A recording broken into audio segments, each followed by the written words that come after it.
یہ کہانی مولوی عبدالرحیم اثر کی ہے۔ مولوی عبدالرحیم اثر کا تعلق ہندوستان کے شہر آگرہ سے ہے۔ وہ بتاتے ہیں کہ جب میں نے اپنی تعلیم مکمل کر لی تو اس کے بعد میں ایک کام پہ لگ گیا۔ گھر پہ تنخواہ اچھی آ جاتی تھی، لیکن میں نے سوچا کہ کوئی ایسا کام کیا جائے جس سے میری آخرت بھی بنے اور جو لوگ پریشان ہوں ان کے لیے بھی آسانی ہو۔ بہت تحقیق کرنے کے بعد مجھے رقیہ، جادو وغیرہ کا علاج میں دلچسپی ہوئی۔ میں نے اس بارے میں بہت سوچا۔ یہ لائن بہت اچھی تھی اور جو لوگ جادو وغیرہ کی پریشانی میں مبتلا ہو، اگر اس کا تھوڑا سا علم میرے پاس ہو تو لوگوں کی خدمت بھی ہو جائے گی، اور جو لوگ اس کے بدلے میں کچھ دینا چاہیں گے تو اس سے میرے حلال رزق میں بہت برکت آئے گی۔ میں جہاں رہتا تھا وہاں سے تھوڑے فاصلے پہ ایک محلہ تھا جہاں زیادہ تر بنگالی کمیونٹی رہتی تھی۔ وہاں مجھے ایک بزرگ مولوی صاحب ملے جن کا نام حافظ اسحاق الدین تھا۔ میں ان کے پاس گیا اور سارا ماجرا انہیں بتایا۔ انہوں نے میری بات بہت حوصلہ افزائی سے سنی اور کہا کہ تم میرے ساتھ یہاں یہ کام شروع کر لو، لیکن انہوں نے ایک شرط رکھی کہ وقت کی پابندی کرنا بہت ضروری ہے۔ پھر میں ہفتے میں تقریباً 3 بار مولوی صاحب کے پاس جاتا۔ وہ مجھے بہت کچھ پڑھاتے اور لکھنے کو بھی کہتے۔ یقین مانیے مجھے پتہ ہی نہ چلا کہ میرا 1 سال ان کے ساتھ کیسے گزر گیا۔ ایسی مخلوق اپنے مسائل لے کے ان کے پاس آتی کہ مجھے خوف آ جاتا۔ کئی بار میں نے یہ بھی سوچا کہ میں یہ کام مزید نہ کروں، یہ بہت خطرناک ہو سکتا ہے، اگر صحیح تربیت نہ ہو تو جان بھی جا سکتی ہے، لیکن میرے دل نے کہا کہ نہیں، اس کام کو اب مکمل کرو، سوچو کہ تمہارے ذریعے کتنے لوگوں کی مدد ہوگی۔ جب میرے 2 سال مکمل ہوئے تو میں اس کام میں کافی ماہر ہو چکا تھا۔ میں نے بہت کچھ دیکھا اور آزمایا۔ پھر ایک دن مولوی اسحاق الدین صاحب نے کہا کہ بیٹا عبدالرحیم، میرا کام یہاں مکمل ہو گیا ہے۔ جو کچھ میرے پاس تھا وہ میں نے تمہیں دے دیا۔ اب میں چاہتا ہوں کہ تم میرے استاد کے پاس جاؤ جو سری لنکا کے شہر کولمبو میں ہیں۔ ان کا نام ہے حافظ ادریس۔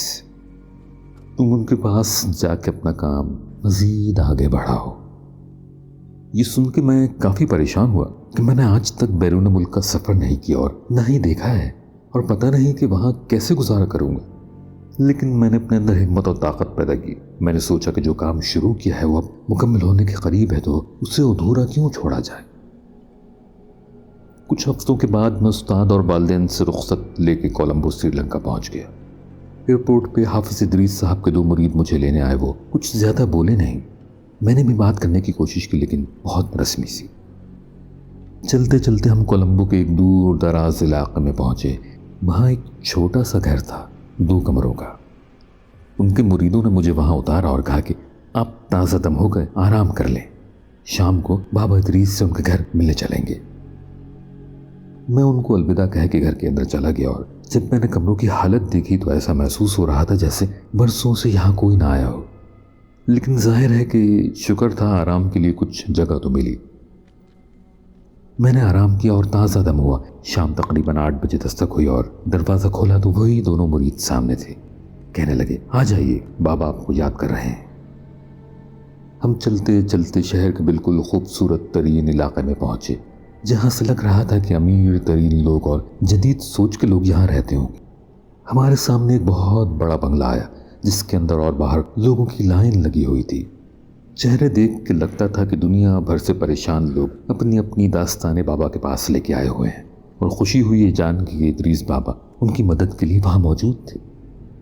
میں وہاں پہنچا تو ادریس بابا اٹھے، مجھ سے بہت اچھے طریقے سے ملے، بہت شفقت کی، دعائیں دی اور کہا کہ بیٹا تم کمرے کے اندر بیٹھو، میں لوگوں کے مسائل سن پھر آپ سے تفصیل سے بات ہوگی۔ اور میں اندر جا کے بیٹھ گیا۔ اب وہاں بیٹھے بیٹھے تقریباً 4 گھنٹے گزر گئے اور بالآخر ادریس بابا آئے اور ملاقات ہوئی۔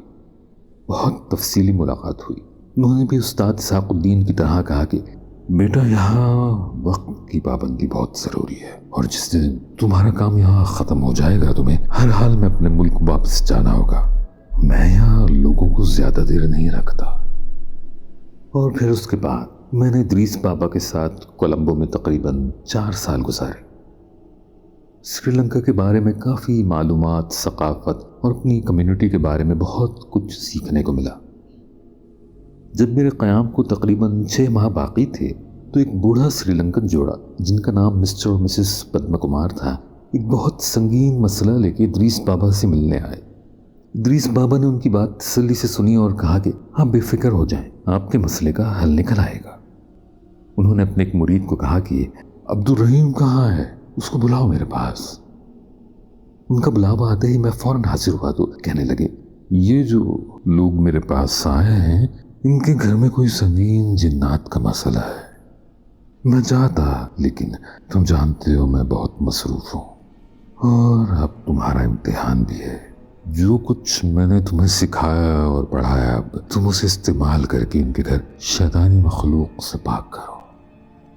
ویسے تو میں کچھ کیسز پہلے ہی حل کر چکا تھا، لیکن لگتا تھا کہ اگر ادریس بابا نے خاص طور سے اس مسئلے پہ امتحان کا ذکر کیا ہے تو میں فوراً راضی ہو گیا۔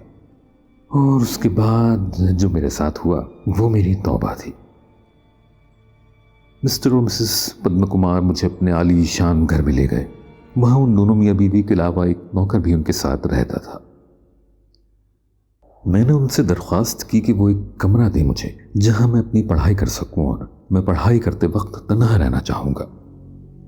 اپنی شروع کی کچھ پڑھائی مکمل کرنے کے بعد میں نے مسٹر اور مسز پدم کمار کو کمرے میں بلوا لیا۔ اب جو میں نے ان کے سامنے پڑھائی شروع کی تو تقریباً 5 منٹ بعد ہی مسز پدم کمار کے اندر سے اچانک ایک بھاری بھرکم آواز نکلنا شروع ہوئی، اور میں نے سوچا کہ مجھے تو بتایا گیا تھا کہ جن ان کے گھر کے اندر ہے، لیکن یہاں تو معاملہ ہی کچھ اور تھا۔ پڑھائی میں شروع کر چکا تھا اور حاضر بھی ہو گئی تھی، تو اب میرے پاس کچھ سوچنے کا وقت نہیں تھا۔ جو ہی میں نے پڑھائی تھوڑی تیز کی تو مسز پدم کمار مجھے مارنے میری طرف آئیں، لیکن ان کے شوہر نے انہیں قابو میں کر لیا اور میں آنکھیں بند کر کے ایسی آیتیں پڑھنے لگا جس سے جن کے اوپر میری گرفت اور مضبوط ہو جائے۔ اچانک ہی مسٹر پدم کمار کی بھی حالت غیر ہونے لگی۔ تب اندازہ ہوا کہ دونوں کے اوپر ہی کسی ماورائی مخلوق کا قبضہ تھا۔ ان دونوں کی بھیانک آواز مجھے اتنا خوف میں مبتلا کر گئی کہ مجھے سمجھ ہی نہیں آ رہا تھا کہ میں کیا کروں۔ وہ دونوں مجھے مارنے کے لیے آگے آئے تو حصار کی وجہ سے میرے قریب نہ آ سکے، لیکن پڑھائی میں تھوڑی سی غفلت ہوئی اور مسٹر پدم کمار نے میری گردن پکڑ لی۔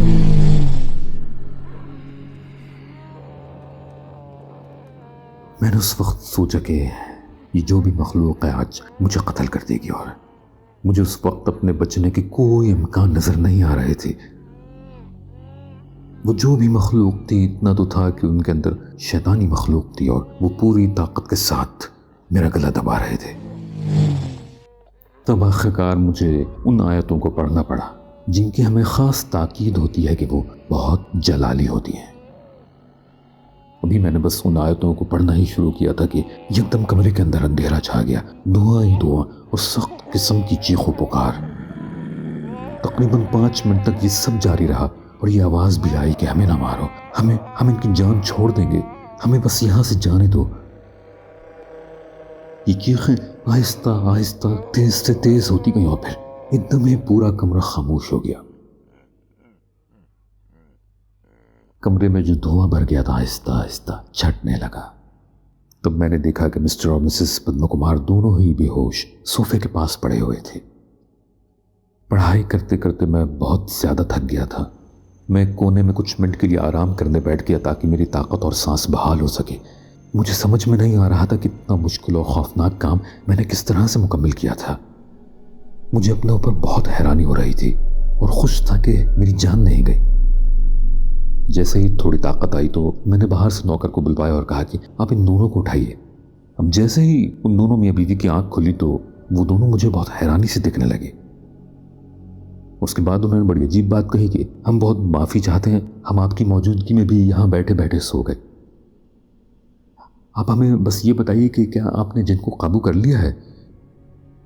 مجھے تو ان کی یہ بات سن کے بہت ہنسی آئی۔ میں نے کہا کہ وہ جن دراصل آپ کے گھر میں نہیں، آپ دونوں کے اندر تھا، اور آپ دونوں کوئی آرام نہیں کر رہے تھے بلکہ جب میں نے اس شیطانی مخلوق کو قابو کیا تھا تو آپ دونوں بے ہوش ہو گئے تھے۔ میری بات سن کے تو دونوں حیران ہو کے مجھے دیکھنے لگے اور کہا کہ بیٹا ہمیں تو کچھ بھی یاد نہیں کہ ہمارے ساتھ کیا ہوا، لیکن جو بھی ہے آپ کا شکریہ کہ آپ نے ہماری اس مشکل گھڑی میں مدد کی۔ اب کیا ہم اس بات پہ یقین کر لیں کہ ہمارا گھر